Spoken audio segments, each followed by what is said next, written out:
Have you had coffee yet? Come to think of it, I had not. I'd been too nervous to make any before I left my cottage this morning, so the potential for this skull splitter to be from coffee deprivation seemed likely. No, I said, and I see where you're going, but I still have brutal nausea and I'm sweating. I bet I have a fever. Maybe it's food poisoning from the airplane food last night. I had the beef stroganoff. You ate airplane food. Sam sounded as incredulous as if I'd confessed to eating ice cream off the bathroom floor. She was a professional chef, so not a big surprise. I know, I said. It's pure preservatives. I'll likely be dead within the hour. There was a lengthy pause where I imagined Sam was practicing her last words to me, wanting to get them just right. You know I love you like a sister, right? She asked. Well, that didn't sound like the beginning of a vow of friendship into the afterlife. I do, I said. I also know that's how you'd start a sentence I'm not going to like. You're panicking, Em, Sam said. Her voice was full of empathy. And you and I both know that bout of hypochondria you dealt with last summer was how you coped with your unhappiness. But I'm not unhappy, I protested. I'm living the dream in a quaint village in County Kerry, where the green is the greenest green I've ever seen, and there's a sheep staring at me over the top of every stone wall. Seriously, I'm drowning in picturesque charm, which is probably why I'm about to keel over dead. A sound came from my phone that resembled someone stepping on a duck. Are you laughing at me? I asked. Rude, but understandable. No, never, Sam said. She cleared her throat. I just think you might be freaking out because it's your first day at your new job. I'm not, I protested. I was. I absolutely was.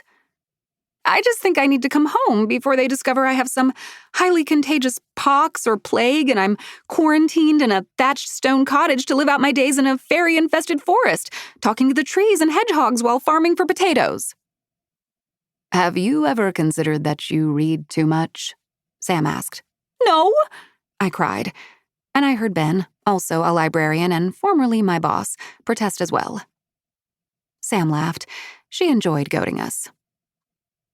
Just think, if I leave now, we can meet for coffee and pastries at the Grape tomorrow morning. While I'd love to see you, you know that. You have to stay in Ireland and see your journey through, Sam said.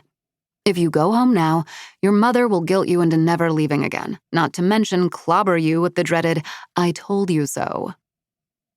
Fair point, I sighed. I glanced at the display on my phone. My mother had already called 5 times and texted 12, and I hadn't even been in Ireland for 24 hours yet.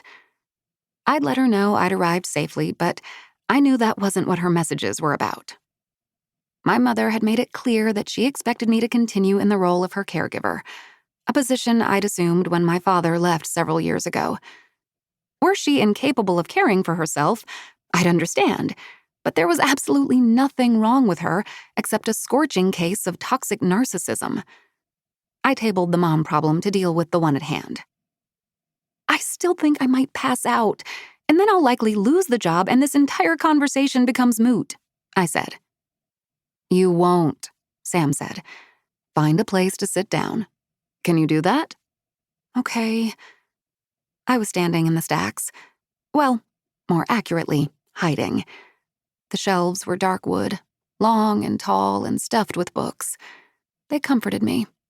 Scattered randomly amid the shelving units were step stools. I found one and sat down. Are you sitting? Sam asked.